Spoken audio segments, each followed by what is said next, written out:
Unfortunately, we all are too familiar with the tragic consequences of the opioid crisis.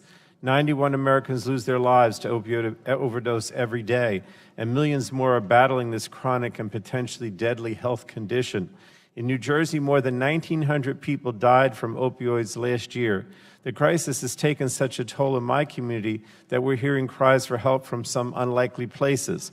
Earlier this year, Peter Kolbaki, the owner of the Brunswick Memorial Funeral Home in East Brunswick, New Jersey, published a blog on the funeral home's website expressing his frustration with the monthly calls he receives telling him that someone has passed away from an opioid overdose.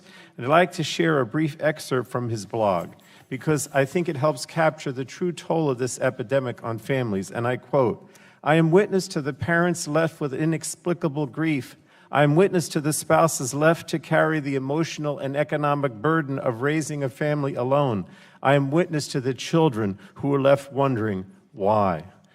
And experiences like this reinforce the need for federal action to address this crisis. I'm happy that last year we were able to work together on a bipartisan basis to pass CARA and 21st Century Cures.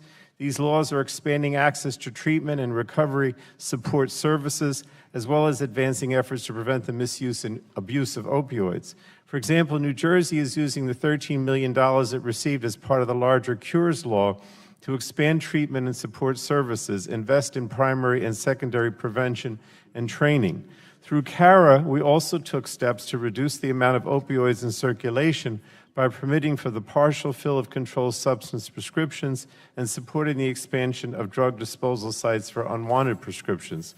These were positive steps in the right direction, but committee Democrats have repeatedly stated that they were never enough, and sadly, the growing epidemic proves that today.